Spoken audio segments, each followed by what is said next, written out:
Artizarra da UEUk sortutako sare sozial bat, sare sozial tekniko profesionala, eta Artizarra Ingumatik sortutakoa da. Inguma da UEUk aspaldi martxan jarritako euskarazko ekoizpen zientifikoaren datu basea. Datu base horretan biltzen da euskaraz ekoiztutako hori, bai idatziz zein ahoz. Eta horren atzean, ekoizpen guzti horren atzean, aditua daude, ikertzailea daude, eta guzti horiek nolabait biltzeko eta sare hori sortzeko sortu zen Artizarra. Esan dugu, ikertzaileak aditua daudela, berez bai bada aditu edo ikertzaileentzako sare sozial bat, baina ez da bakarrik beraientzat. Azken batean, beste antzeko sare sozialetan moduan, aditu ez gain, euskaraz ondo esaten den moduan, adituak ere sartzen dira, ez? Orduan, gutxi gorabehera hori izango zen, ez? Inguman dagoen ekoizpen guzti horren atzean dauden pertsona horiek biltzeko toki bat.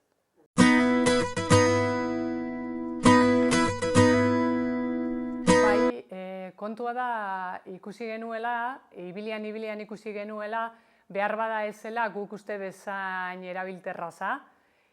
Horretaz gain ere beste sare sozial batzuekin konparatuta ikusten genizkion hutsune txiki batzuk, eta batez ere berrikuntza hortik etorri da. Lehengo sare sozial bera da, baina errazagoa da, ikusgarriagoa da, eta era batera edo bestera sinpleago, erabileran sinpleago egin dugu, azkenean guretzat garrantzitsuena elkarreragin hori delako, ikertzaile, aditu, aritu eta profesional horiek beraien artean harremantzea. UEUk sortu du sare soziala esan dugun moduan, baina UEUk nahi duena da beste eskuetan tresna hori eta erabiltzea. Eta erabilera hori bultzatu asmoz egin dugun berrikuntza guzti hori.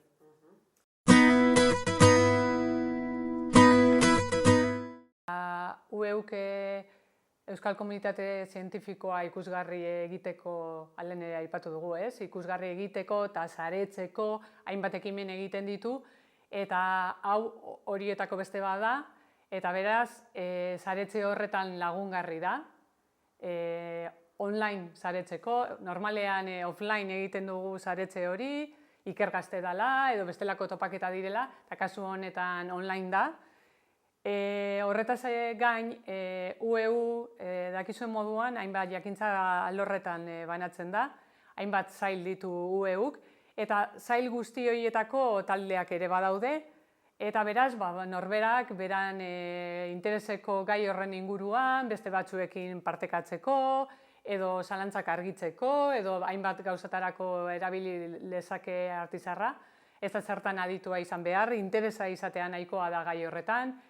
Era berean, kazetari batek ere adibidez, gai zehatz baten inguruan informazioa behar badu, edo adituak behar baditu, horra ere jo lezake, zan nahi dut. Erabilerak asko dira, ez? Azken batean, horrez gaintzen dena hori delako, ez? Hainbat jakintza alorren inguruan dabien jente hori biltzea. Eta horretaz gain, zelan ez, euskeraz den heinean, eta sare sozial hori euskeraz bakarri dabien heinean, euskeratik sortua den heinean, babesgune ere bada, arnasgune digital ere bada, eta horrek ere badauka bere garrantzia.